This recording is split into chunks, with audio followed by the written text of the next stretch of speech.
মায়ার নবী আইসা কয় রে সাহাবী, আল্লাহ তোর উপরে খুশি, তোর চোখের পানি কবুল, তোর তওবা কবুল হয়ে গেছে। সাহাবী কাঁদে আর কয় ইয়া রাসূলুল্লাহ, আপনি আমার দিয়ে তাকানটা যে কি কষ্ট। একটা মা বাবা সন্তানের দিকে যদি না তাকায়, একটা সন্তান যদি আসলেই ভালো সন্তান হয় পাগলের মতো হয়ে যাবে। মা আমার দিকে তাকায় না কেন, বাবা আমার দিকে তাকায় না কেন, একটা ভালো ছাত্র দেখবে আমার শিক্ষক আমার দিকে তাকায় না কেন, কঠিন মনে কষ্ট বেয়াদবি হয়ে গেছে। ভালো ছাত্র চেষ্টা করবে দ্রুত ক্ষমা নিয়ে নেওয়ার। সাহাবী কাঁদতেছেন, ইয়া রাসূলুল্লাহ, আল্লাহ আমারে মাফ করছেনি? বলে হ্যাঁ করেছে। আয়াত চলে আসছে। এবার সাহাবী বলেন, ইয়া রাসূলুল্লাহ, আপনি একটু খুলে দেন, না হয় আমি তৃপ্তি পাবো না। রহমতের নবী রশি খুললেন। সাহাবী চোখের পানি, কি পরিমাণ কান্নার আওয়াজ! ওই খুঁটির উপরে আজও লেখা আছে সতুনে তওবা, তওবার খুঁটি। আল্লাহ পাক আয়াত দিয়া ওই সাহাবীর তওবা কবুল করে ফেলেছেন। ওরে বাবারা, বয়ান সারা রাত করলেও কি লাভ হবে যদি ফজরের নামাজে মসজিদে না থাকো রে বাবা। ও যুবকেরা, ও বৃদ্ধ বাবাজিরা, পর্দার আড়ালের মা বোনেরা, আরে বয়ান সারা জীবন করলেও কি লাভ হবে? ভালো করে বুঝেন, এতক্ষণ যে বয়ান শুনাইলাম, একবারও আমি আপনাদেরকে টুপি দেওয়ার জন্য জোর তাকিদ দেই নাই। আমি এ কথা কিন্তু বলি নাই তাবলিগে না গেলে জাহান্নামে যাবেন, পীরের কাছে না গেলে জাহান্নামে যাবেন, স্কুল কলেজ বাদ দিয়ে মাদ্রাসায় ঢুকতে হবে, একবারও বলি নাই। বরং বলি, ও যুবক বাবারা, তুমি স্কুলে পড়ো, কলেজে পড়ো, চাকরি করো, ব্যবসা করো, তুমি যাই করো না কেন বাধা নাই। তুমি ডাক্তার হও, ইঞ্জিনিয়ার হও, প্রফেসর হও, এমপি মন্ত্রী হও, ওসি ডিসি হও, এসপি হও, তবে দাবি আমার বেয়াদব হইও না রে বাবা। অনেক বাবারা বলবা, হাফিজ ভাই বেয়াদব হব না, ডাক্তার হব, তার ব্যাখ্যাটা কি হবে? ব্যাখ্যা হলো, 3 জায়গায় বেয়াদবি করবা না।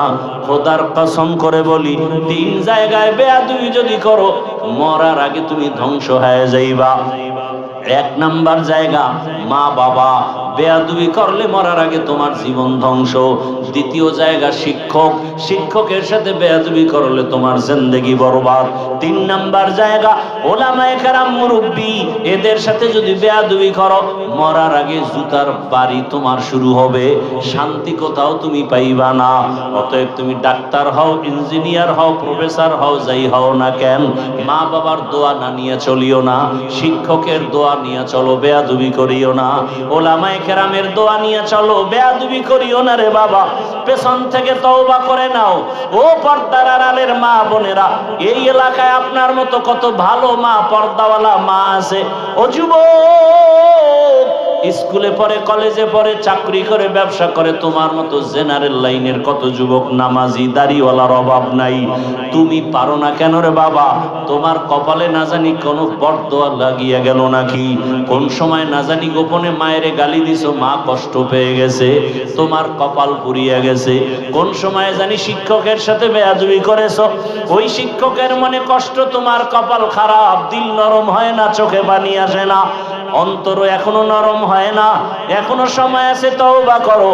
মনের একটা কথাই বুঝাও, আমার মতো জেনারেল লাইনের যুবক যদি স্কুলে পড়ে, চাকরি করে, নামাজ পড়ে, আমি কেন পারবো না? ড্রাইভারি করে যুবক, নামাজ ছাড়ে না, তুমি কেন পারো না? নদীর মধ্যে মাছ ধরে, নামাজ পড়ে, কৃষি কাজ করে, নামাজ পড়ে, র্যাব, আর্মি, পুলিশ, বিডিআরের চাকরি করে, নামাজি অভাব নাই, তুমি কেন পারবা না? পর্দার আড়ালের মা বোনেরা, আপনার মতো কত মা আছে বেপর্দায় চলে না, মোবাইলে সময় নষ্ট করে না, স্বামীর মাল হেফাজত করে, খেয়ানত করে না। একটা সন্তানকে আদর্শওয়ালা সন্তান বানাবার জন্য মা মেহনত করে, মা আপনি কেন পারবেন না? পেছনের গুনাহ থেকে আল্লাহর কাছে তওবা করেন, সন্তানটাকে ডাক্তার, ইঞ্জিনিয়ার, প্রফেসর বানান, বেয়াদব যেন না হয়। সন্তানের ব্যবহারে কোনো মা বাপ যেন কষ্ট না পায়, শিক্ষক যেন কষ্ট না পায়, উলামায়ে কেরামের অন্তরে যেন কষ্ট না যায়। এখনো সময় আছে, তওবা করেন। ও যুবকেরা, মনে মনে আমার আল্লাহকে ডাকো। মরিয়া গেল আর নামাজ ছাড়বা না, দাড়ি কাটবা না, বেপরদায় চলবা না। আল্লাহকে বলো, হে আল্লাহ, জীবনে কত গুনাহ করেছি, মনের চাহিদা পূরণ করিয়া। মনে চাইছে নামাজ পড়বো না, পড়ি নাই। মনে চেয়েছে দাড়ি রাখবো না, রাখি নাই। মনে চাইছে সারা রাত মোবাইলে গুনাহ করব, করেছি। মনে চাইছে অন্যের উপরে জুলুম করব, করেছি। ও আল্লাহ, তুমি একবারও রাগ করে আমার উপরে পানি বন্ধ করো নাই, খানা বন্ধ করো নাই। ঘুমের ভেতরে কত মানুষ মরে যায়, পানিতে পড়িয়া কত যুবকের লাশ, ঘরের বিছানায় লাশ, গাড়ির নিচে কত মানুষ মরে যায়। ও আল্লাহ, তুমি যদি ঘুমের মধ্যে আমাকে মেরে ফেলতা, কেউ বাঁচাইতে পারতো না। আল্লাহ, তুমি আমাকে বাঁচায় রাখছো। আজকে থেকে তওবা করি, আর নামাজ ছাড়বো না, দাড়ি কাটবো না, বেপরদায় চলবো না, মা বাবার সাথে বেয়াদবি করবো না, নবীর তরিকার বাইরে চলবো না, মা বাবার দোয়া নিয়া, শিক্ষকের দোয়া নিয়া, উলামায়ে কেরামের দোয়া নিয়া, নবীজির আদর্শ সুন্নাত অনুযায়ী জীবন চালাবো। তওবা করার মতো যদি কারো অন্তর তৈরি হয়, মুনাফিকি যদি না থাকে, খাঁটি তওবার নিয়ত যাদের আছে, দুটো হাত আমার আল্লাহকে দেখাইয়া দাও। তাহলে মানুষের জীবনের সুস্থতা সব থেকে বড় দামি এক সম্পদ। আর সেই সুস্থ থাকার জন্য আল্লাহ একটা ঔষধ দিছেন। কে দিছেন? কয় টাকার বিনিময়ে? কি? ফ্রি। কি? ফ্রি। কেমন ঔষধ? এটার সমান কোনো ঔষধ আজ পর্যন্ত পৃথিবীর চিকিৎসা বিজ্ঞানীরা বানাতে পারে নাই। কিয়ামত পর্যন্ত এই ঔষধ আবিষ্কার করতে পারবে না। সেই ঔষধের নাম রাতের ঘুম। রাতের রাতে 1 ঘন্টা ঘুমাবেন, দিনে 10 ঘন্টা ঘুমাবেন, বরকত হবে না। আর সেই রাতের ঘুমকে জবাই করতেছেন হাতের মধ্যে সেই এক অদৃশ্য মরণাস্ত্র, মোবাইল দিয়া। অদৃশ্য একটা মরণের মেশিনের নাম মোবাইল। মানুষকে মেরে ফেলতেছে, কিন্তু টের পাওয়া যাচ্ছে না। এটা অদৃশ্য এক মরণাস্ত্র। চোখের পাওয়ার নিয়ে যাইতেছে, কিডনি দুর্বল করে ফেলতেছে, হার্ট দুর্বল হয়ে যাচ্ছে, মাথা ব্যথা বাড়তেছে, বুকে ব্যথা বাড়তেছে। এই মোবাইলের কারণে লেখাপড়া ধ্বংস, মা বাবার সাথে বেয়াদবি, শিক্ষকের সাথে বেয়াদবি, আলেমের সাথে বেয়াদবি, এই মোবাইলের কারণে। তাজা তাজা প্রাণ কেড়ে নিয়ে যাচ্ছে এই মোবাইল। মা ছাড়বে, বাপ ছাড়বে, ভাই ছাড়বে, সব ছাড়বে, মোবাইল ছাড়বে না। এত আপন বানায় নিছে। কত যুবক আমার জানা মতে মোবাইল করে রাস্তায় উলঙ্গ পাগল হয়ে আছে, আমার জানা মতে। যুবকরা আরো ভালো জানবা,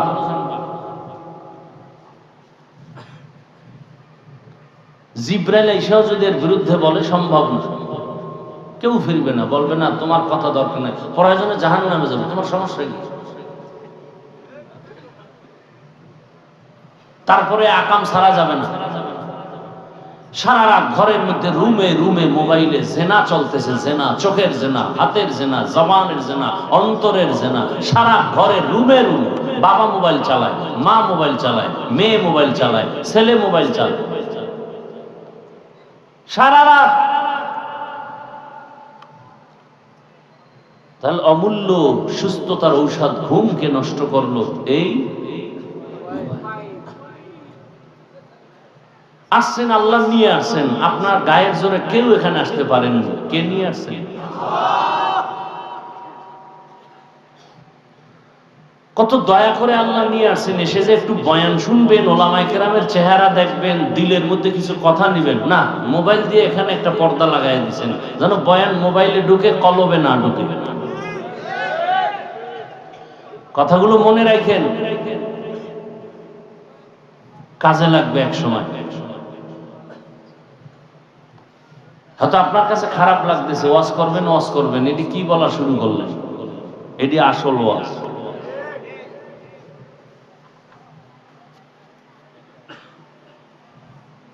সন্তান মায়ের গায়ে হাত দিবে, বাবার গায়ে হাত দিবে, এটা কল্পনা করা যায়?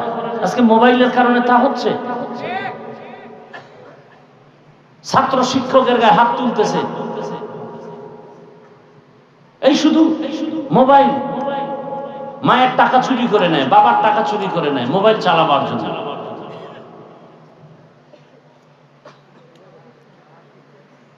আল্লাহ আমাকে হেদায়েত দান করুন, আপনাদেরকেও আল্লাহ হেদায়েত দান করুন। আল্লাহ, দোয়া করতেও বিপদ, দোয়া করলেই এখন মামলা হয়। দোয়া করছি মসজিদ ভালো, মাদ্রাসা ভালো, টাকা পয়সা দান করবেন, পরে শুনি টাকা সব কমিটি খেয়ে লেছে। এলাকার মানুষ সব গরম, কমিটিরও কোনো দোষ নাই, মাদ্রাসাওয়ালারও দোষ নাই, দোষ যে দোয়া করছে হুজুরের দোয়া করলো কেন? আজকেও পিরোজপুর হাজিরা দিয়ে আসলাম মামলা।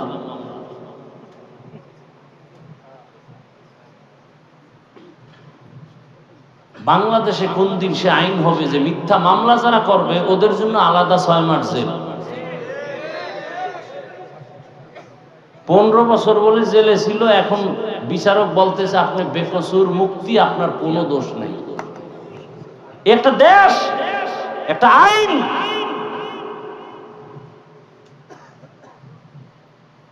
এটা আইন হলো। এজন্য ব্যানার টানাইবেন, যুবকদেরকে বলছি 500 টাকা 300 টাকা খরচ করে পেস্টুন বানায় বানায় বাজারে মোড়ে মোড়ে ছাড়ো। রসুলের আদর্শ ছাড়াই জমিনে খোদার কসম কোনোদিন শান্তি আসবে না, আসবে না, আসবে না। এই ব্যানার টানায় টানায় লেখো, পেস্টুন টানাও, এবং এই কথাও লেখো ব্যানারে, পৃথিবীর সবার আদর্শ না পাক, একমাত্র রসুলের আদর্শই হলো পাক। নাপাক আদর্শ দিয়ে দেশ নাপাক থাকবে, পাক হবে না। নাপাক মানুষের আদর্শ আদালত নাপাক থাকবে। নাপাক মানুষের আদর্শ দিয়ে জমিন চালালে জমিন নাপাক হয় না, কোনোদিন শান্তি আসবে না। চাপাবাজি করবা শান্তি, কপালে শান্তি দেখবা না। শান্তির এক ঠিকানা রসুলের আদর্শ, আর কোনো ঠিকানা। আর সব আদর্শ নাপাক, একমাত্র রসুলের আদর্শ পাক। খোদার কসম 1000 কোটি বার, যতদিন পর্যন্ত এই জমিনে আল্লাহর দ্বীন রসুলের আদর্শ কায়েম না হবে ততদিন পর্যন্ত ঘরে বাইরে সমাজে রাষ্ট্রে কোথাও কোনোদিন শান্তি আসবে না, আসবে না, আসবে না। যারা বলবে আমরা ইসলাম ছাড়া শান্তি দেব, মিথ্যাবাদী, ধোঁকাবাজ, ইহুদি, বেঈমানের দালাল। মানুষের শান্তির বয়ান করে, এই হুজুরের বয়ান কিন্তু শুনলে হবে না, আমল করা লাগবে। তা আপনারা মাঠের থেকে দাঁড়ায় বলবেন আপনার দাড়ি কই, আপনার টুপি কই, নামাজ কই? বয়ান করে আমগো সামনে খাড়াইয়া।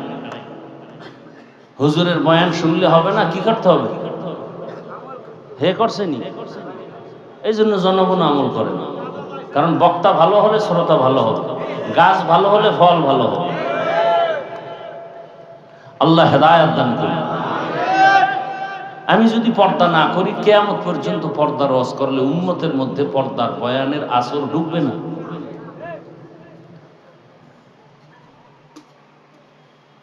আল্লাহ সবাইকে হেদায়েতের দৌলত দান করুন। যারা মানুষের নামে মিথ্যা মামলা দায়ের করে আল্লাহ ওদের হেদায়েত দান করেন, আল্লাহ ওদের হেদায়েত দান করেন, আল্লাহ ওদের হেদায়েত দান করেন। হেদায়েত না থাকলে ওদেরকে ধ্বংস করে দেন আল্লাহ, ওদেরকে ধ্বংস করে দেন আল্লাহ, ওদেরকে ধ্বংস করে দেন আল্লাহ। একটা মানুষের ইজ্জতের গ্যারান্টি নেই, ফট করে একটা মামলা দিল, কোনো তদন্ত নেই, কিচ্ছু নেই, 15 বছর পরে রায় আসতেছে, ওনার কোনো দোষ নেই।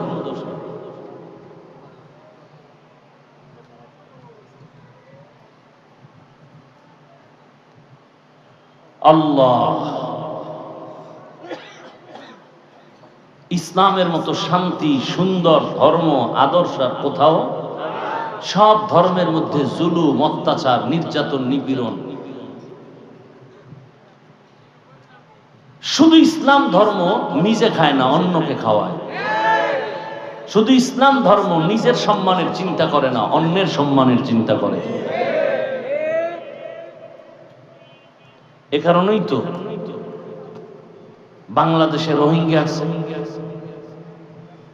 হুজুরেরা নিঃস্বার্থে নিজের 5 টাকার থেকে 2 টাকা সেখানে দিছে, কোটি কোটি কোটি কোটি টাকা উলামায়ে কেরাম রোহিঙ্গাদেরকে দিয়েছে। আর যারা দিছে স্বার্থের জন্য দিয়েছে, সেখানে এনজিও করেছে, আরো কত কিছু করেছে। উলামায়ে কেরাম দিয়েছে আল্লাহর মহব্বতে। আমার মুসলমান ভাই, আমার বাংলাদেশের মুসলমান গেলেই বিজয়ের পতাকা উড্ডীন হয়ে যাবে। আমার বাংলাদেশের মুসলমানের ইমানি স্পিরিট অনেক বেশি, অনেক বেশি।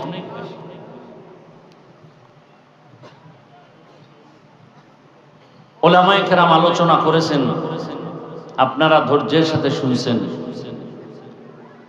আল্লাহ উলামায়ে কেরামদের কবুল করেন, আপনাদেরকেও কবুল করেন। উলামায়ে কেরামদের কথাগুলো সহি তরিকায় আমাদেরকে আমল করার তৌফিক দান করেন। উলামায়ে কেরামের ইজ্জতকে আল্লাহ বেশি বেশি বাড়ায় দেন। যারা উলামায়ে কেরামের ইজ্জতকে ছোট করার ষড়যন্ত্র করে, চক্রান্ত করে, লেখার মাধ্যমে, বলার মাধ্যমে, মিডিয়ার মাধ্যমে, আল্লাহ ওদের হেদায়েত দান করেন। তাদের হেদায়েত না থাকলে আল্লাহ তাদেরকে ধ্বংস করে দেন। আমি আপনাদের দোয়া নিতে আসছি এবং সংক্ষেপ 2-4টি কথা আপনাদের ধৈর্যের উপরে বলার নিয়তে কোরআনে হাকিমের এক আয়াত, রাসূলের একটি হাদিস পড়েছি।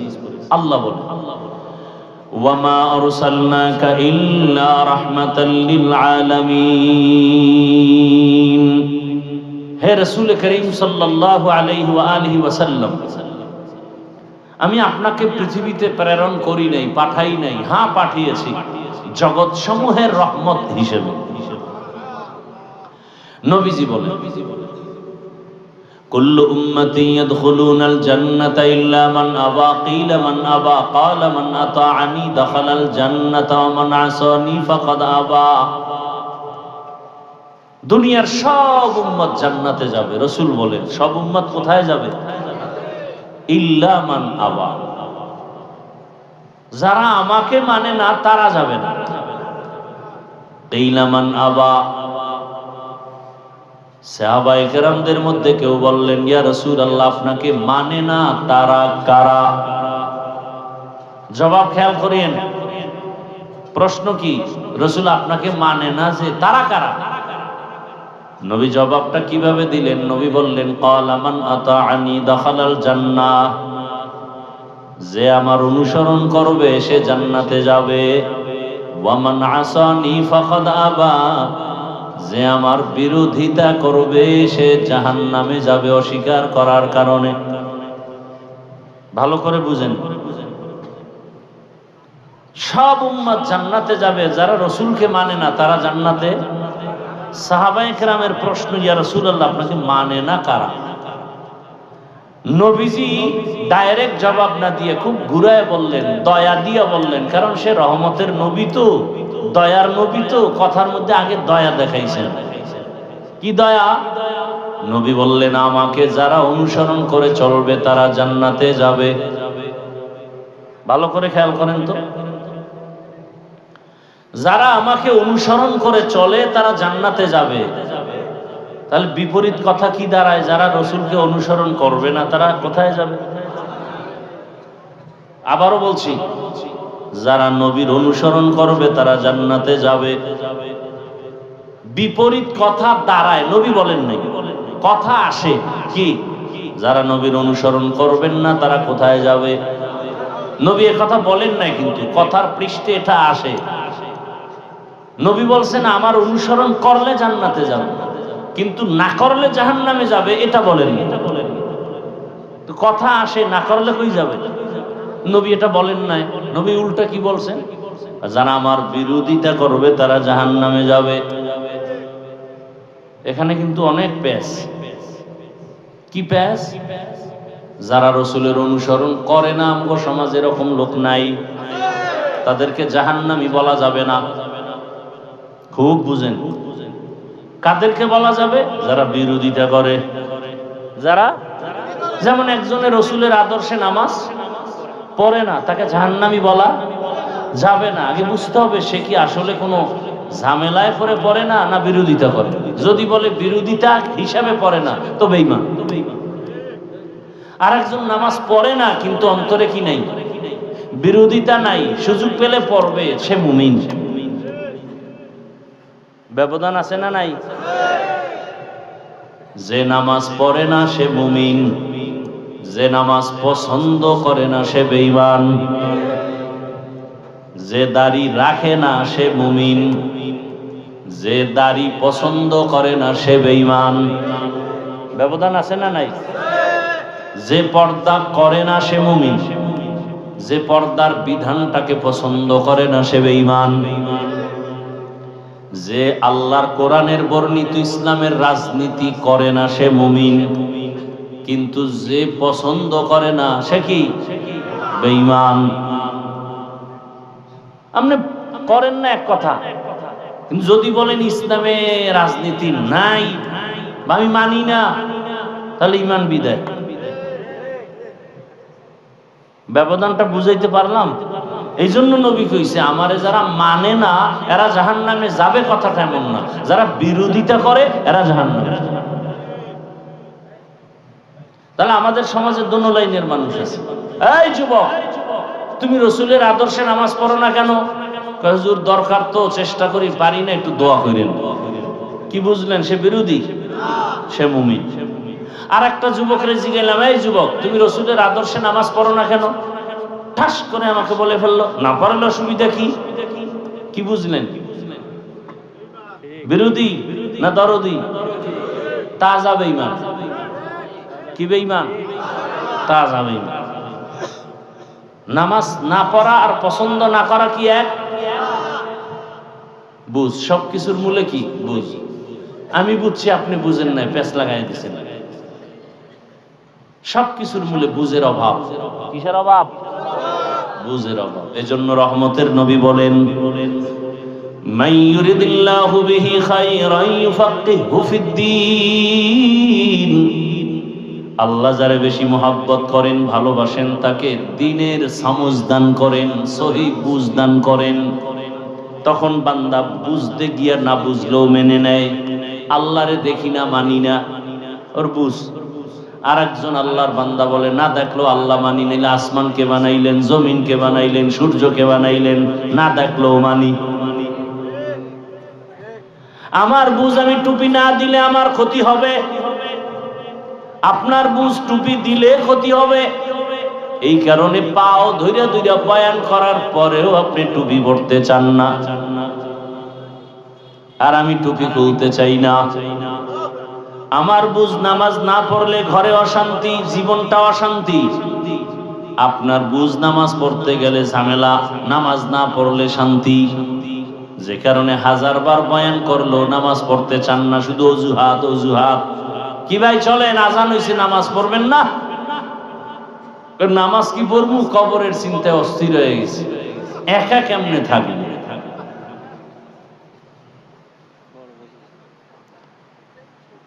বুঝের অভাব। আহা, সব জায়গায় আমগো মধ্যেও বুঝের অভাব। আমগো হুজুরদের মাঝেও বুঝের অভাব আছে না নাই? না থাকলে আমগো মধ্যে এত মতবিরোধ কেন? কি আমরা বুঝি 20 রাকাত তারাবি পড়বো, পড়লেই লাভ। আর একদল ভাইজানেরা বলে, না না 8 রাকাত পড়লেই লাভ, 20 রাকাতে লাভ নাই, এই জন্য 20 রাকাত পড়ে না। আছে না নাই?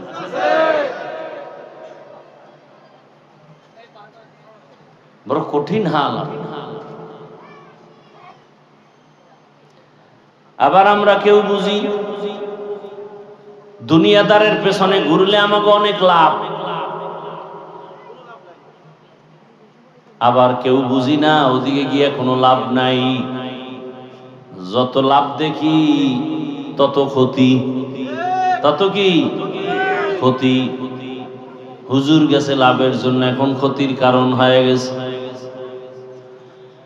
আমি মনে করি না খাইয়া মরে যাব, হারাম খাবো না, ক্ষতি। আর একজন মনে করে হারাম খাইলেই বড় লাভ, অন্যের টাকায় বাড়ি করলে লাভ, অন্যের টাকা চুরি কইরা জুলুম কইরা আমি যদি বাড়ি গাড়ি বানাই অনেক লাভ, কিন্তু শেষ ফল নিজের মেয়ে ছেলেরাও তাকে ভালো জানে না। কয় মাইশের টাকা খাইছো, খুব মজা লাগছিল, বুঝো জেলখানায় ঢুকছেন, বুঝো। এমন কি এখানে আপনারা শিক্ষিত সমাজ বাবারা বাসায় গিয়ে যদি আপনার স্ত্রীকে বলেন আমি যে কামাই রুজি করে তোমাকে খাওয়াই, কিন্তু গরিবের বেতন মারা টাকা, আল্লাহর কসম করে বলি আপনার বিবি যে লাইনের হোক না কেন, আপনার বিবি বলবে না খাইয়া থাকবো, হারাম টাকা ঘরে আনবা না।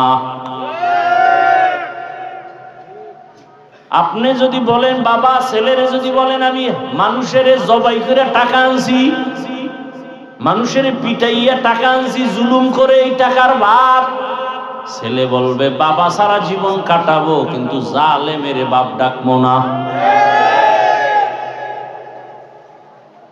আর আপনার বুঝ কি, ওটা খাইলেই না, হারাম খাইলেই না,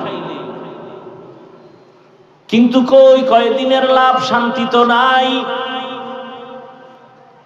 আর আল্লাহর রসুলের আদর্শ এখনো যারা লালন করে গো, এখনো শান্তি, পিছেও শান্তি, সামনেও। চেয়ারম্যানের চেয়ারের মেয়াদ শেষ, এমপির মেয়াদ শেষ, কিন্তু রসুলের আদর্শওয়ালা কোরআনওয়ালাদের চেয়ারের কোনো মেয়াদি নাই। শেষ হবে কি? মেয়াদি নাই। মহামারী করোনার কথা ভুলে গেলে হবে না রে বাবা, গোটা দুনিয়াটাকে অন্ধকার বানায় দিল। সব মাস্তানেরা আসমানে তাকায় বলে জমিনের বাহাদুরি শেষ। ইতিহাস ভুলে যাবা না রে যুবকেরা, ওই সময় কিন্তু কুলাঙ্গার দুই শিক্ষিত ছেলে বাবারে ধরছে করোনায়, নিজেরা দুই কুলাঙ্গার শিক্ষিত সন্তান, কুলাঙ্গার ট্রিপল মাস্ক লাগায় বসে আছে, বাবার লাশের কাছে যায় না করোনা।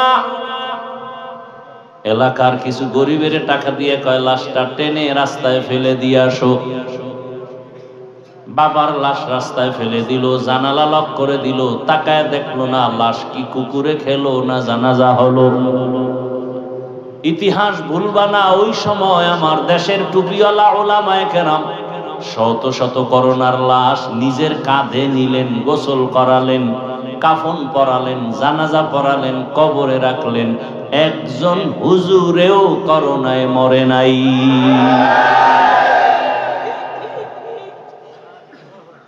ইতিহাস আঙ্গুল দিয়ে মুছে দিবা এত সোজা?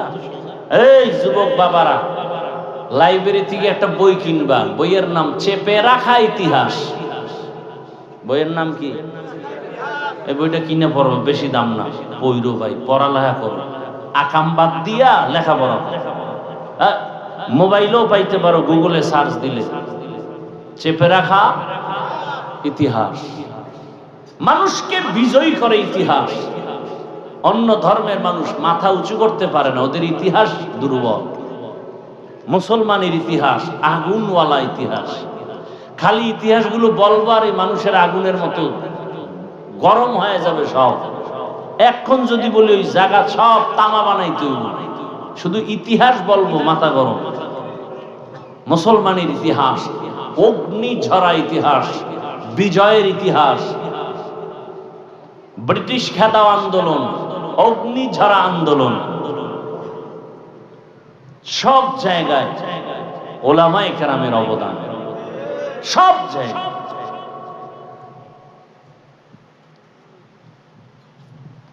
ভাইরা আমার,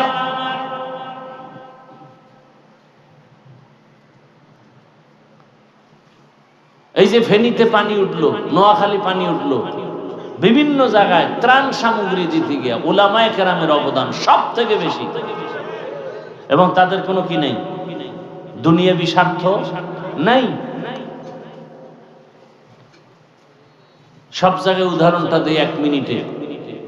সরকারি চাকরি যারা করে, বেসরকারি করে, প্রতিদিন ডিউটি কত ঘন্টা? কত ঘন্টা? 8 ঘন্টা ডিউটি, মাসে বেতন নিম্নে কত? 20,000। টেবিলের নিচে আরো কত মুক্তার দানা তো আছেই। ডিউটি 8 ঘন্টা, 20,000 নিম্নে বেতন। বলেন তো আপনারা নিজেরাই আপনাদের মসজিদগুলোর ইমাম সাহেবদের ডিউটি কত ঘন্টা? বলেন, বেতন কত? বলেন তো এর থেকে জুলুম পৃথিবীতে আর কি হতে পারে? তা তো রিমান্ডে রাখে, রিমান্ডে ইমামরে, রিমান্ডে। এক ওয়াক্ত নামাজে না থাকলেই রিমান্ড শুরু। রিকশাওয়ালা কয় গেছিলেন কই? ইমাম সাহেব কয় কে তুমি? বলে রিকশাওয়ালা। পাওয়ার কত? এত কেন পাওয়ার? 5 টাকা বেতন দেই, সেই পাওয়া। এরকম বেয়াদব আছে না নাই? আল্লাহ বিবেক দিছে, বিবেকের সাথে বেঈমানি করিয়েন না। আপনি মানেন আর না মানেন, সত্য কথাটা স্বীকার করিয়েন, বিবেক দিয়ে স্বীকার করিয়েন, বেঈমানি করেন না। এরপরও কি কোনো আলেম কারো গালি দেয়, বদদোয়া করে? মোনাজাতটা দিয়ে দোয়া করে, আল্লাহ এলাকায় শান্তি দাও, ব্যবসায় বরকত দাও, কবরওয়ালাদের জান্নাত দান করো, অসুস্থদের সুস্থ বানাও। এরপরও কিন্তু ইমাম সাহেব না খাইয়া কান্দে না, করোনায় ভিক্ষা করে নাই। তুমি লক্ষ টাকা কামাই করে যা বরকত না পাও, একজন ইমাম 5,000 টাকায় তার থেকে বেশি বরকত পায়। মনে আসেনি? কি কুত্তায় বাচ্চা দেয় 5টা, গরুতে দেয় 1টা, জনমের মতো গরু খায়, কুকুর কেউ খায় না, এরপরও গরু বেশি কেন? তুমি লাখ কোটি টাকা কামাই করো, বরকত নাই, ইমামের 5,000 টাকায় বরকত কেন? ওই প্রশ্নের যেই জবাব, এই প্রশ্নের সেই জবাব। তোমার বুঝ নাই। কেমনে বুঝবা? যদি 3 বেলা খাই আবার গাঞ্জা টানো, বিড়ি টানো আর মদের বোতল লইলে তো উপায় নাই। তোমার মেধা ঠিক থাকবে কিভাবে? তুমি 24 ঘন্টা চোখ দিয়ে করো জেনা, মোবাইলটা খুললেই উল্টা পাল্টা বেগানার চেহারা দেখো, হ্যাঁ, কবিরা গুনাহ করো চোখের দ্বারা, অন্তরের মধ্যে ধ্যান কার ক্ষতি করবা? এক জায়গায় বসলেই গিবত, অমুকে খারাপ, অমুকে খারাপ। তুমি খারাপ এটা বলবে কে? তুমি যে বউর হক আদায় করো না, তুমি যে ছেলে মেয়ের হক আদায় করো না, তুমি মালিক হইছো, কর্মচারীর হক আদায় করো না, টাইম মতো বেতন দাও না। ইসলাম কয় ঘাম ঝরার আগে বেতন দাও। আন্দোলন হবে কেন? বেতনের জন্য। তুমি তোমার ভাই বোনের হক আদায় করো না, মায়ের হক আদায় করো না, বাবার হক আদায় করো না। আল্লাহর কসম, তুমি যদি জনগণের দায়িত্ব নাও, ক্ষতি ছাড়া কোনো উপকার হবে না। তুমি মাইয়া ফোলার হক আদায় করো না, বউয়ের হক আদায় করো না, মা বাবার হক আদায় করো না, প্রতিবেশীর হক আদায় করো না, তুমি শিক্ষক ছাত্রের হক আদায় করো না, তুমি ইমাম মুসল্লির হক আদায় করো না। আল্লাহ তোমার দেশের ক্ষমতা দিবে। আল্লাহ, মানুষ জানে তুমি বুজুর্গ, আল্লাহ তো জানে তুমি সারা রাত মোবাইলে আকাম করো। আল্লাহ জানে না? আল্লাহ, মানুষ জানে আমি হাফিজুর রহমান কত বড় বক্তা, আল্লাহ জানে আমি ঠিক মতো পর্দা করি না, ঠিক মতো নামাজ পড়ি না। কে জানেন? ওই ফলাফল ওইভাবে আসবে, আপনাদের দোয়ায় কাম হইতো না। যদি আল্লাহর কাছে ঠিক মতো চলতে পারি, তাহলে আল্লাহ মানুষ তৈরি করে দিবে আমাকে ভালোবাসার জন্য।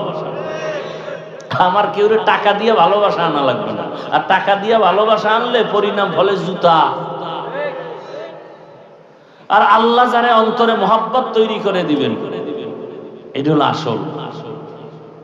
কি এই যুবক আর যুবতী প্রেম প্রীতি করে না, ওকে ভালোবাসাটা কি টাকার বিনিময়? মায়ে যদি বুঝায় ভালো মাইয়া এনে দেবো, আমার পেতনি ভালো, কি প্রয়োজনে ফাঁসির মঞ্চে যাব, ট্রেনের তলে ভিড়ে মরবো, তারপর ওই পেতনি ছাড়বো না। মা তোমারে ছাড়তে রাজি, বাবারে ছাড়তে রাজি, সব ছাড়বো, এই মেয়েকে ছাড়বো না। মেয়ে বলে ছেলেরে ছাড়বো না। এটা টাকার ভালোবাসা? হ্যাঁ, এই ভালোবাসা টাকা দিয়ে হয় না। ভালোবাসায় মানুষ অন্ধ হয়ে যায়। ভাইরা আমার, দুনিয়া বুঝলে আখেরাত কেন বুঝো না? আল্লাহ বুঝ আমাদের সহি বুঝ দান করে। বুঝ ঠিক হয়ে গেলে আর বেশি বয়ান লাগবে না, ঠিক না? একজনের বুঝটা ঠিক হয়ে গেলে সে যদি স্কুলে পড়ে দেখবেন দাঁড়িয়ে রেখে দিচ্ছে। বিষয় কি রে, স্কুলে ফিরে দাঁড়িয়ে রেখে আমার বুঝ হয়ে গেছে এটার মধ্যেই শান্তি। বুঝটা ঠিক হয়ে গেলে কলেজের প্রফেসর নামাজ শুরু করে দিচ্ছে। আর একজন কইতেছে নামাজ পড়ে কোনো লাভ নেই। র্যাব, আর্মি, পুলিশ, বিডিআর এর চাকরি করে, নামাজ পড়ে নাই। বুঝ ঠিক হয়ে গেছে তো নামাজ ধরে ফেলেছে, বোতল ফালায় দিছে। না, এর মধ্যে শান্তি নাই। নামাজে শান্তি, হারামে শান্তি নাই, হালালে শান্তি। বুঝ ঠিক হয়ে গেছে, লাইন ঠিক হয়ে গেছে। দুনিয়ার মানুষ দিন বদলায়, দিন ব্যানার টানায়, পত্রিকায় স্লোগান দেয়, দিনকে বদলে দাও। কি বদলে দাও? দিনকে বদলে দাও। আর সমস্ত আলেমের কাজ হলো না না, কিয়ামত পর্যন্ত দিন বদলালে উন্নতি আসবে না। দিল বদলাও, দিল দিল দিল। কি বদলাও? দিল বদলাও, দিলকে বদলে দাও। যখন দিলের রং বদলে যাবে তখন দিন এমনিই বদলায় যাবে। এই একটা লোক সিনেমা হলে সারা দিন রাত্র ছবি দেখে, এরকম একটা লোক যদি নামাজ নাই, আজান শুনে, তখনও গান শুনে, এই লোকটা যদি দেখেন হঠাৎ মসজিদে এসে নামাজ পড়ে, আপনারা কি জুতা দিয়ে পিটাইবেন? হ্যাঁ, আপনারা যে ভাবসাব দেখাইতেছেন যে একটা লোক অন্যায় করলে আর তওবার দরজা খোলা নাই, এই ভাব লইয়া বইয়া রয়েছেন আমার দেশের মানুষ অধিকাংশ। অমুকে অন্যায় করছে, এর আসতে দেওয়া যাবে না। আরে তওবার দরজা খোলা আছে না? তো বান্দারে মাফ করবে আল্লাহ, আপনি কে?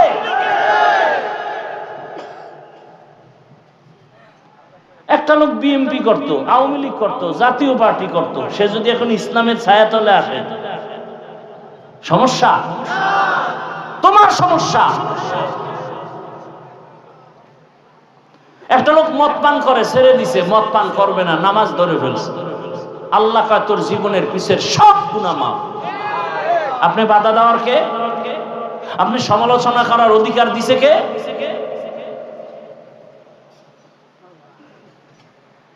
বরং দোয়া করা দরকার মুমিন হিসেবে, আল্লাহ পরিপূর্ণ হেদায়েতের দৌলত দাও, গুনাহ থেকে আজীবন আমাদের মুক্তি দান করো, গুনাহের প্রতি ঘৃণা জমায়া দাও।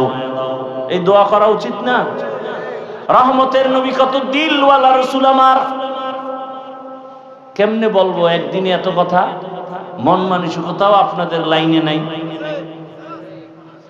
রহমতের নবী বাইতুল্লাহর পাশে বসে বড় বড় বড় বড় মাথাওয়ালা জ্ঞানীদের বয়ান দিতেছে, চুপচাপ বসে বসে। নবীর তামান্না কি, যদি একটু বুঝাইসা কালেমা পইরেই ফালায়, তাহলে ইসলামের লাভ না ক্ষতি?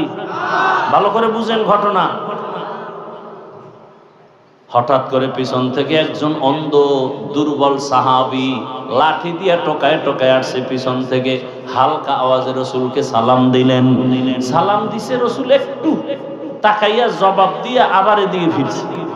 সাহাবী অনেকক্ষণ পর্যন্ত একটা কোনায় গিয়া চুপচাপ বসে আছে, রসুলের মোহব্বত করে, সম্মান করে, বেয়াদবি যেন না হয়, কিন্তু আল্লাহর কাছে পছন্দ হয় নাই। দয়াময় আল্লাহ জিব্রাইলের পাঠায় খায়, যাও রসুলকে তাড়াতাড়ি আমার ওই অন্ধ সাহাবীর দিকে তাকাইতে বলো, ওদিকে নজর দিতে বলো, ওই মাথাওয়ালার দাম আমার কাছে মোটেও নাই। জিব্রাইল আইসা আয়াত শুনায় দিল, আবাসা ওয়া তাওয়াল্লা আন জাআহুল আ'মা। এজন্য কাবিলিয়াতের দাম নাই, কবুলিয়াতের দাম। যোগ্যতা তো আছে আপনার, অনেক ডিগ্রি ফিগ্রির অভাব নাই, কিন্তু আপনি মায়ের সাথে করেন বেদবি, বাবার সাথে বেদবি, শিক্ষকের সাথে বেদবি, আপনি যোগ্যতার সার্টিফিকেট দিয়ে পানি খাবেন? কাবিলিয়াতের দাম নাই, কবুলিয়াতের দাম। যোগ্য ব্যক্তি আছে অনেক, কিন্তু অভিজ্ঞতা নাই, এজন্য মানুষের কাছে গ্রহণযোগ্যতা নাই। আর একটা সাধারণ মানুষ শিক্ষাগত যোগ্যতা কম, কিন্তু দিল ভালো, মানুষের আপন বানায় নেয়, সবাই তারে ভালোবাসে, নম্র ভদ্র, ব্যবহার অনেক সুন্দর, মানুষ তাকে গ্রহণ করার যোগ্যতা কি পরিমাণ লেখাপড়া করছে ও দেখার দরকার নেই। লোকটার ব্যবহার ভালো, আদব আছে, নম্রতা আছে, ভদ্রতা আছে, এটা আমাদের ভালো মানুষ। ভাইরা আমার, আল্লাহ বললেন, হে রাসূল, আমি দুনিয়াতে আপনাকে পাঠাই নাই, হ্যাঁ পাঠিয়েছি জগৎ সমূহের রহমত করে। জগৎ সমূহ, এখানে অনেকে তরজমা করে উভয় জগতের জন্য রহমত হিসেবে। আমি তরজমা করেছি জগৎ সমূহের রহমত হিসেবে। উভয় জগৎ বলতে বোঝায় দুনিয়ার জগৎ, পরকালের জগৎ। আসলে তো আরো জগৎ আছে। রুহের একটা জগৎ আলাদা, মায়ের গর্ভের একটা জগৎ আলাদা, দুনিয়ার জগৎ আলাদা, হাসরের মাঠের আগে আরেকটা জগৎ আছে বরজাখ, অর্থাৎ মরার পরে হাসরে উঠার আগের যেই জগৎটা, এটা হাসরের জগৎ না, এটা আলমে বরজাখ বলে।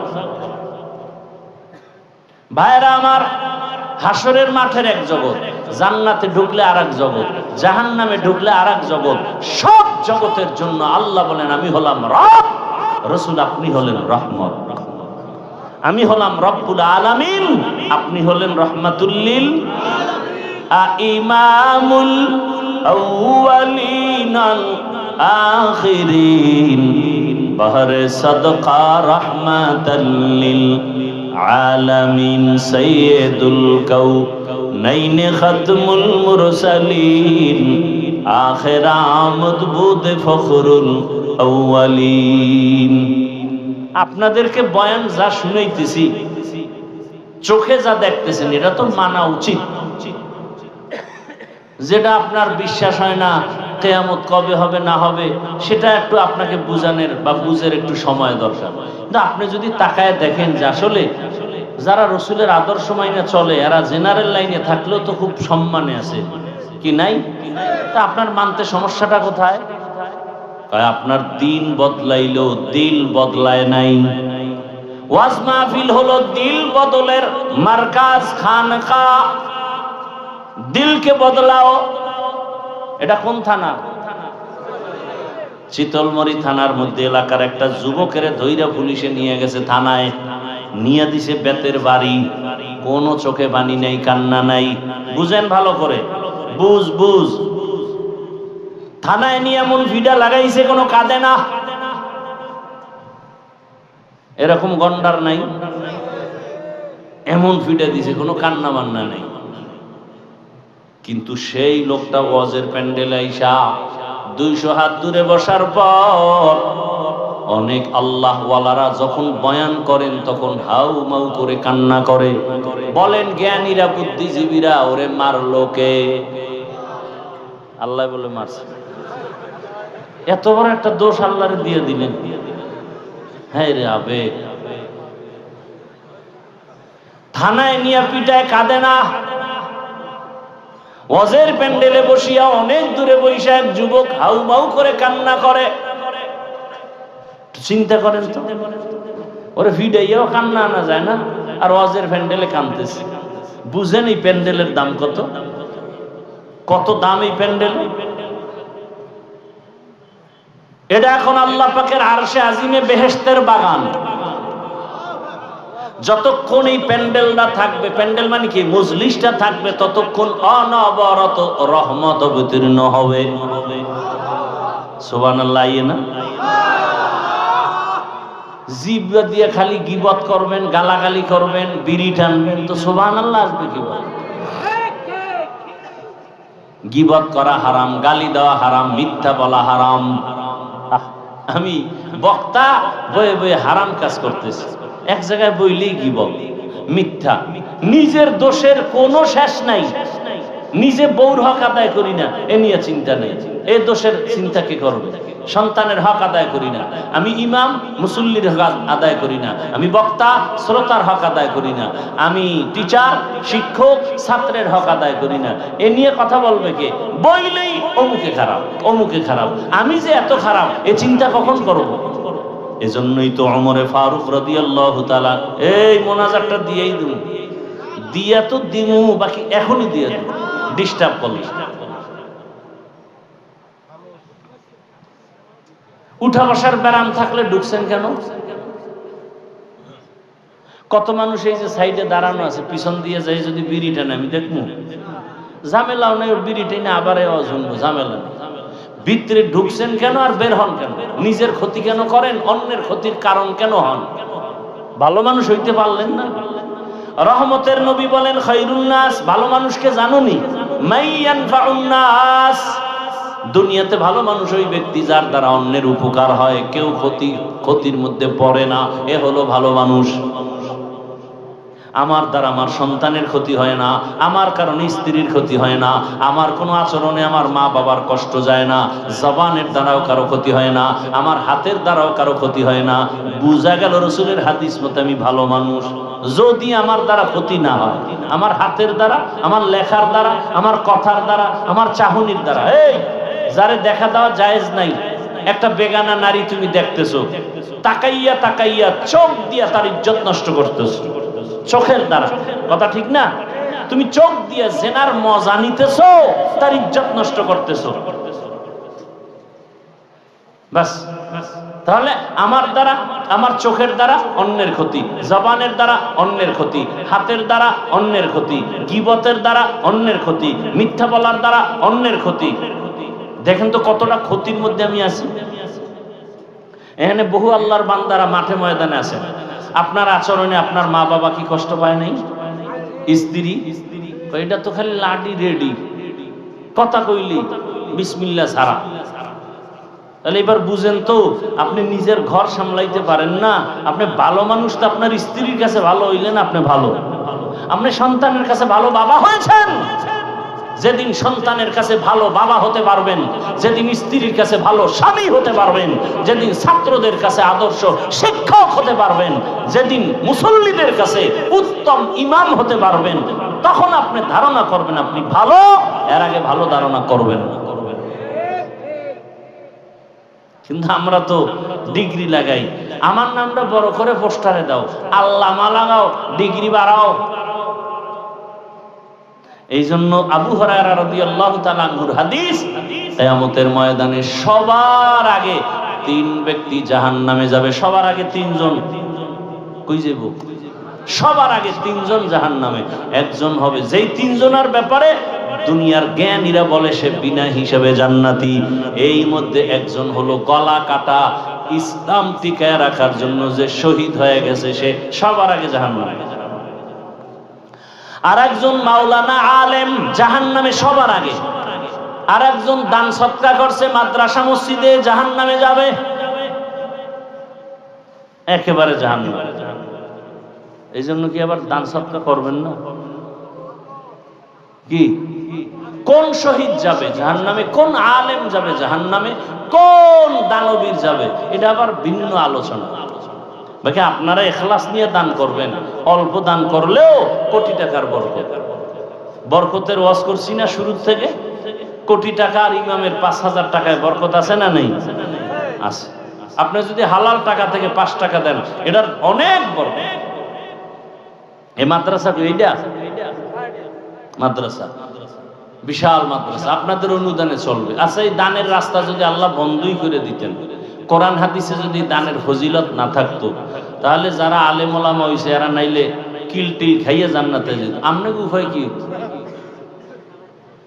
অথচ রসুলের স্পষ্ট হাদিস, আমি মাওলানা হইয়া যেই বরকত পাবো, আমাকে টাকা পয়সা দান করিয়া যে একটা জামা বানাই দিছে, একটা কিতাব কিনে দিছে, একটা মশারি কিনে দিছে, একবেলা খানা খাওয়াইছে, আল্লাহ আপনাকেও সেই সম্মান, সেই মর্যাদা আখিরাতের ময়দানে দান করবে।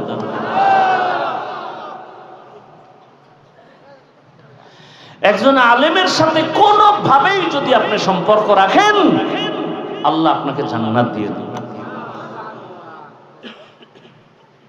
তাহলে দান সৎকার পথ দিয়ে জান্নাত পাওয়ার রাস্তা আছে না নাই?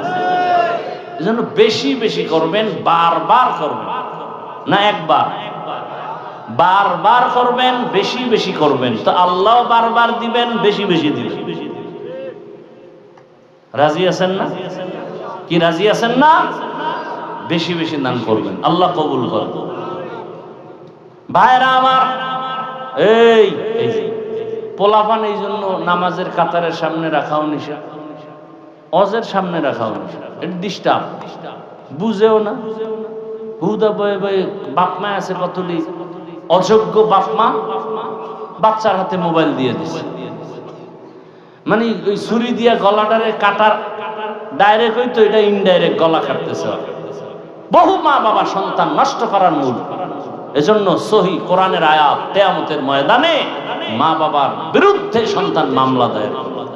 সূরা আহজাব ৬৭ নম্বর আয়াত, রব্বানা ইন্না আতা'না ওয়া সাদাতানা ওয়া কুবারানা ফাআদাল্লুনাস সাবিলা। আল্লাহ বলবে, এই সন্তান নামাজ পড়ো না কেন? আব্বা আম্মা জীবনে নামাজের দাওয়াত দেয় নাই, মুরব্বীরা আমারে দাওয়াত দেয় নাই, জুমায় গেছে আমারে ডাকে নাই। সকালবেলা টেলিফোন কইরা বাবায় দোকানে গিয়া বলছে, আমার আম্মুরে আমার বাবা ঘুম থেকে উঠছেনি, নাস্তা দিছনি, কিন্তু আমার বাবা কোনোদিন আম্মুকে জিজ্ঞাসা করে নাই আমার বাবা ফজরের নামাজ পড়ছেনি। এবার ফিটা শুরু হবে, আল্লাহ কইবে, তাই তোরে বিবেক দিছিলাম, তুই এটা ঠিক করে চলবি না, তোর বিবেক দিয়ে তুই সঠিক রাস্তা নিলি না কেন? তখন বলবে তো ভুল হয়ে গেছে।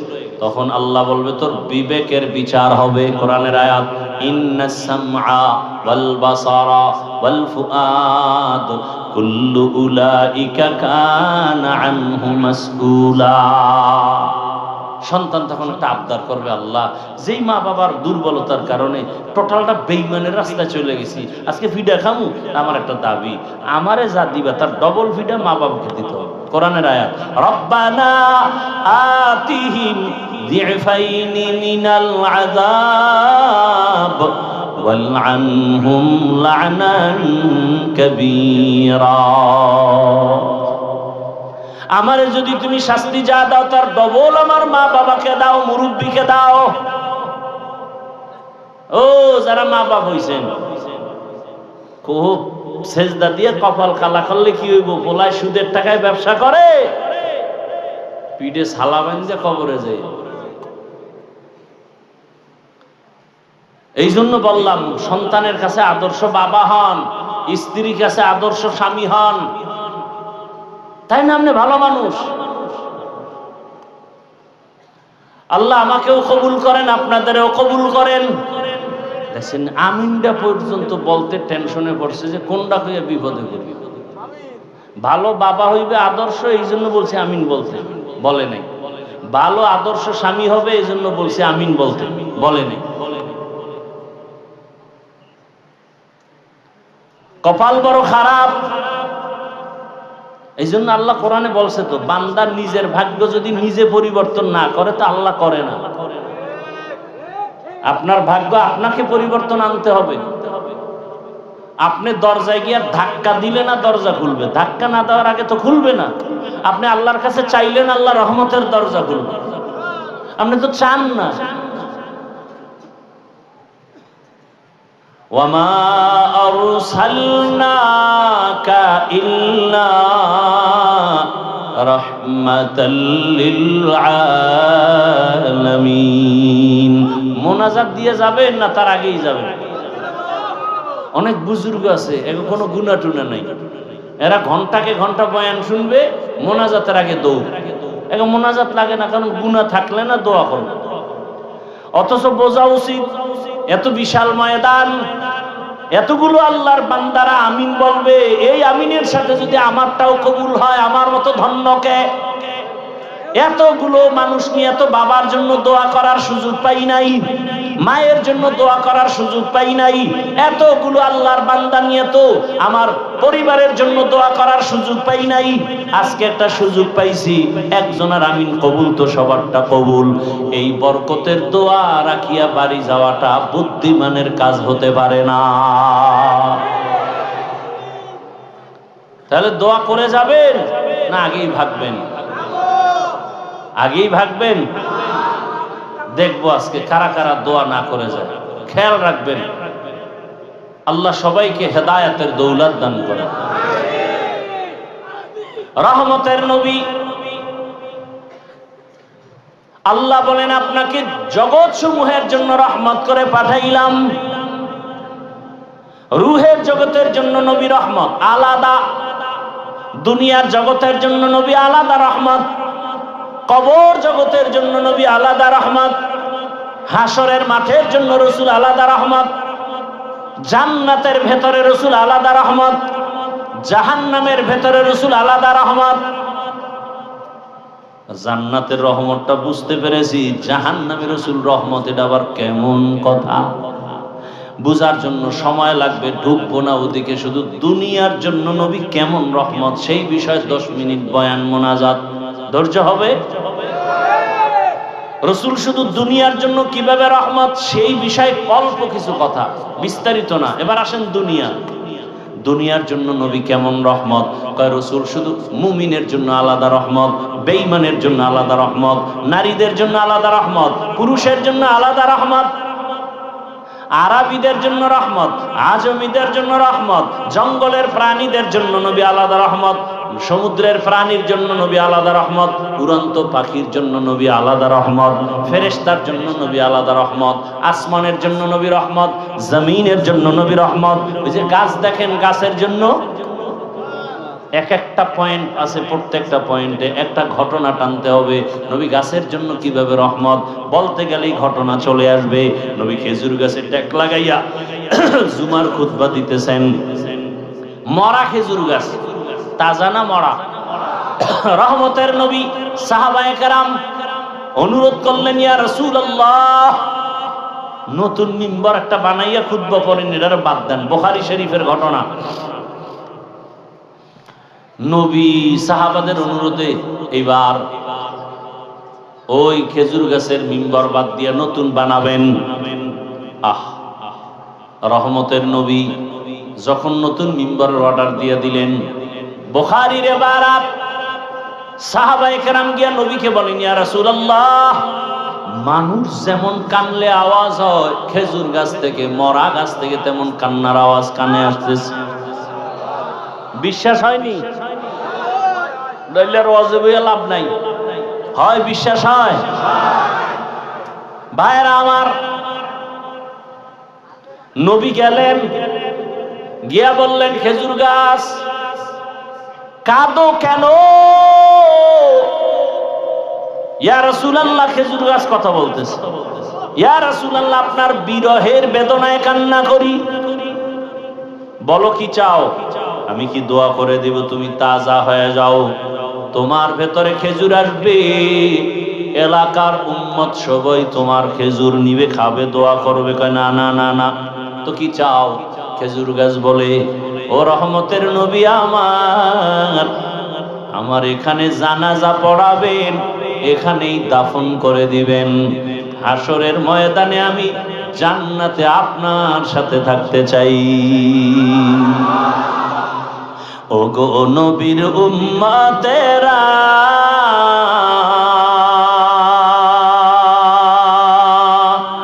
হয়ে আজি দিশাহারা, কোরআন হাদিসের চলো যখন যাহা চায় মনে,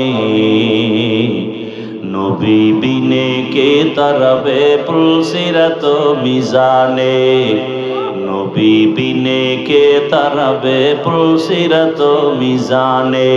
উম্মতের কান্ডারি নবী,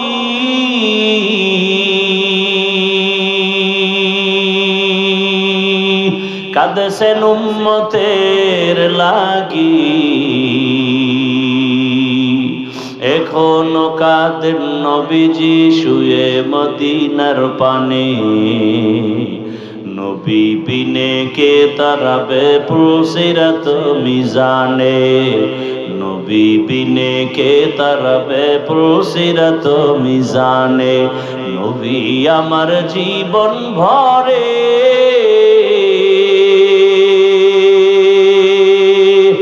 দিনের লাগি কষ্ট করে,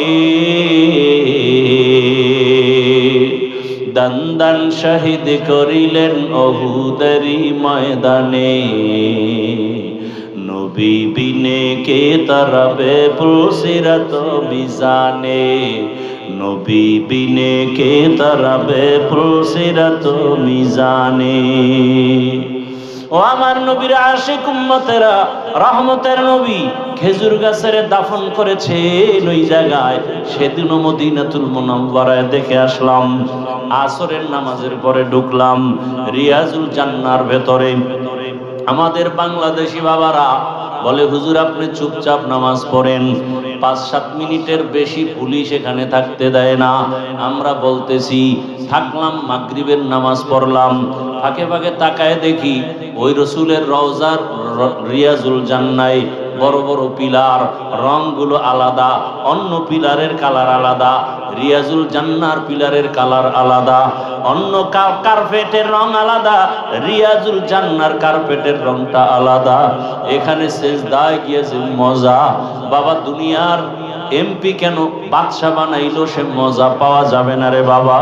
বুঝো না, তোমারে বুঝাবো কেমনে? যে কুমিল্লার রসমালাই খায় না তারে বয়ান দিয়া বুঝানো যায় না। যে রহমতের নবীর সুন্নতের আমল করে না তাকে বয়ান দিয়া বুঝানো বড় কঠিন। ওই খুঁটির উপরে উপরে আরবিতে লেখা আছে, আজও লেখা আছে সতুনে উস্তুনে হান্নানা, অর্থাৎ এই খুঁটিটা উস্তুনে হান্নানার খুঁটি, অর্থাৎ সেই মরা খেজুর গাছে খুঁটি যদি উঠাইয়া মাটির তলদেশে যায়, আজও সেই খেজুর গাছ এখনো সেখানে পাবে। রসুলের ওয়াদা মতো হাসরের ময়দানে সে জান্নাতে থাকবে। বুখারী শরীফের ঘটনা। ওই খুঁটির মধ্যে একটাই লেখা আছে সতুনে আয়েশা, আর এক খুঁটিতে লেখা আছে সতুনে তওবা। দৌড়ে গেলাম, ওখানে যায় 2 রাকাত নামাজ আদায় করলাম।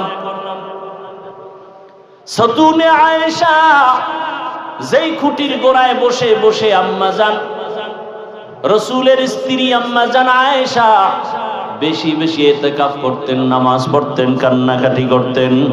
কিয়ামত পর্যন্ত ওই খুঁটির উপরে লেখা আছে সতুনে আয়েশা, কিয়ামত পর্যন্ত থাকবে।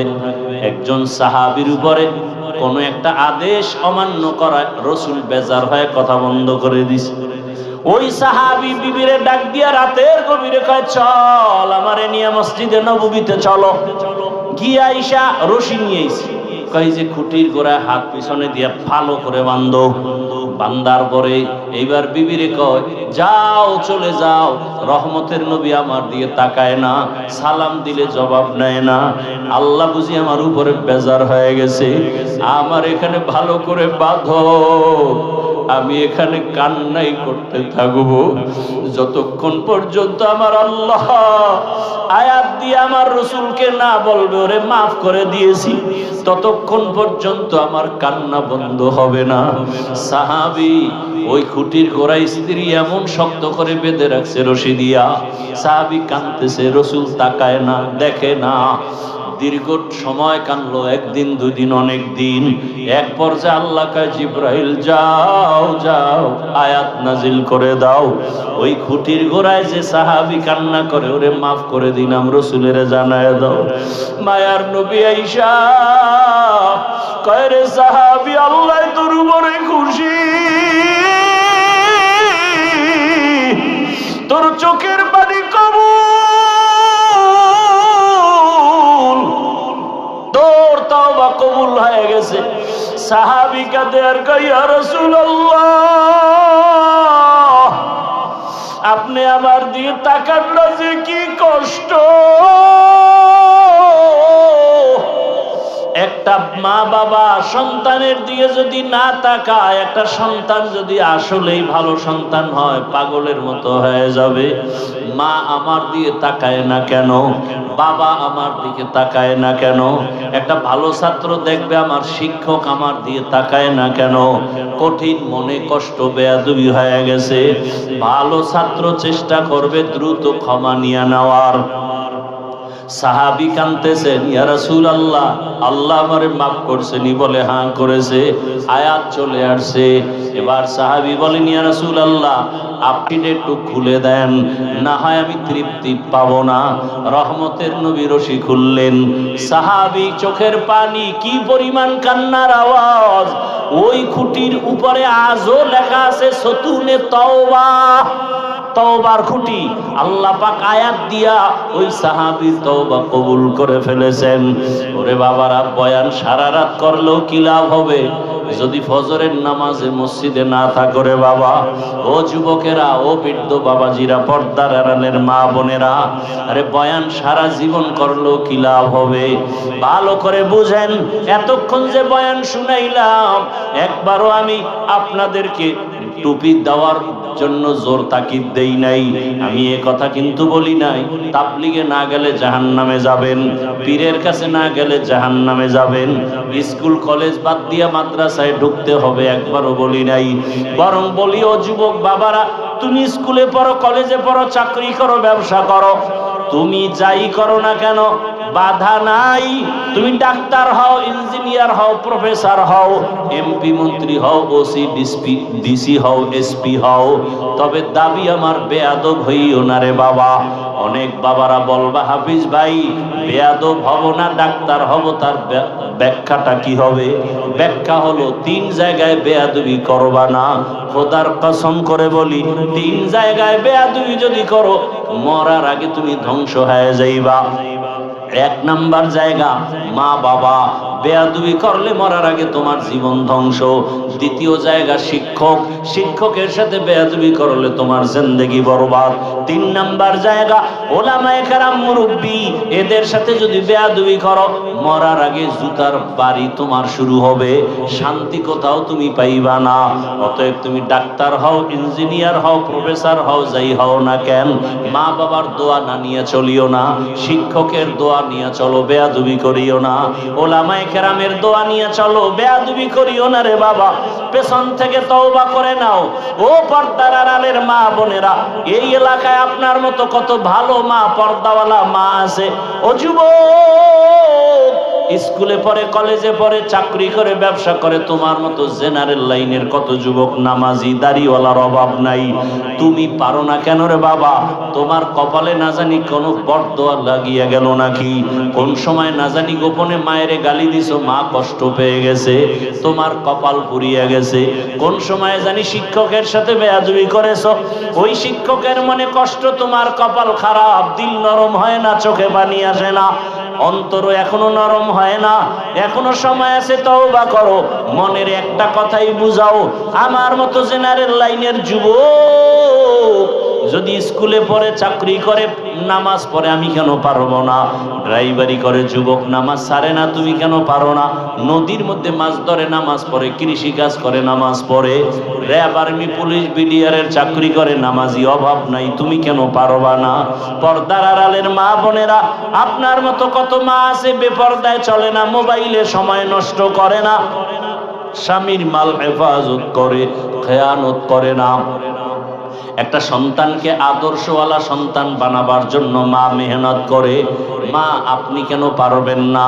পেছনের গুনাহ থেকে আল্লাহর কাছে তওবা করেন, সন্তানটাকে ডাক্তার, ইঞ্জিনিয়ার, প্রফেসর বানান, বেয়াদব যেন না হয়। সন্তানের ব্যবহারে কোনো মা বাপ যেন কষ্ট না পায়, শিক্ষক যেন কষ্ট না পায়, উলামায়ে কেরামের অন্তরে যেন কষ্ট না যায়। এখনো সময় আছে, তওবা করেন। ও যুবকেরা, মনে মনে আমার আল্লাহকে ডাকো। মরিয়া গেল আর নামাজ ছাড়বা না, দাড়ি কাটবা না, বেপরদায় চলবা না। আল্লাহকে বলো, হে আল্লাহ, জীবনে কত গুনাহ করেছি, মনের চাহিদা পূরণ করিয়া। মনে চাইছে নামাজ পড়বো না, পড়ি নাই, মনে চেয়েছে দাড়ি রাখবো না, রাখি নাই, মনে চাইছে সারা রাত মোবাইলে গুনাহ করব, করেছি, মনে চাইছে অন্যের উপরে জুলুম করব, করেছি। ও আল্লাহ, তুমি একবারও রাগ করে আমার উপরে পানি বন্ধ করো নাই, খানা বন্ধ করো নাই। ঘুমের ভেতরে কত মানুষ মরে যায়, পানিতে পড়িয়া কত যুবকের লাশ, ঘরের বিছানায় লাশ, গাড়ির নিচে কত মানুষ মরে যায়। ও আল্লাহ, তুমি যদি ঘুমের মধ্যে আমাকে মেরে ফেলতা, কেউ বাঁচাইতে পারতো না। আল্লাহ, তুমি আমাকে বাঁচায় রাখছো। আজকে থেকে তওবা করি, আর নামাজ ছাড়বো না, দাড়ি কাটবো না, বেপরদায় চলবো না, মা বাবার সাথে বেয়াদবি করবো না, নবীর তরিকার বাইরে চলবো না, মা বাবার দোয়া নিয়া, শিক্ষকের দোয়া নিয়া, ওলামায়ে কেরামের দোয়া নিয়া, নবীজির আদর্শ সুন্নাত অনুযায়ী জীবন চালাবো। তওবা করার মতো যদি কারো অন্তর তৈরি হয়, মুনাফিকি যদি না থাকে, খাঁটি তওবার নিয়ত যাদের আছে, দুটো হাত আমার আল্লাহকে দেখাইয়া দাও।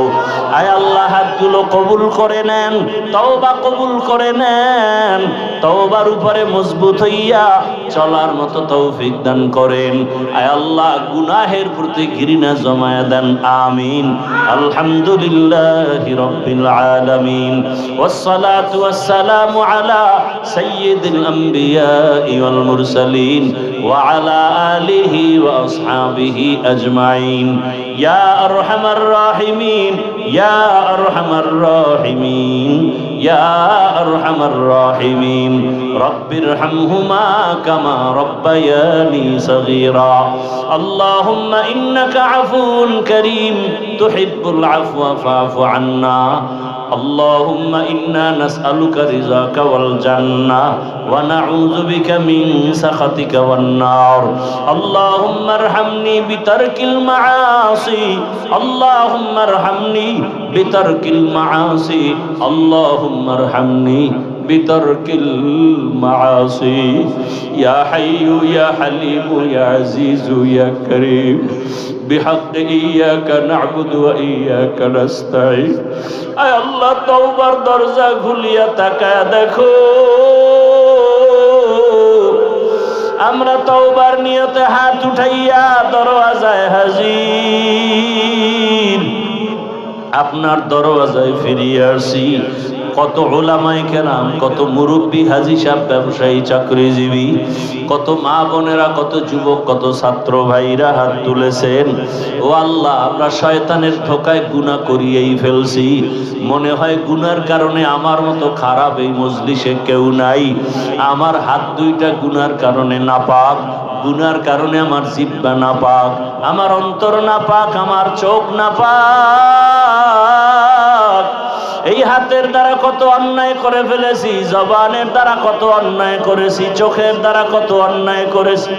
আমার গুনার খবর আমার মা বাবা ভাই বোনেরা জানলে কেউ আমারে আপন মনে করতো না, খারাপ জানতো।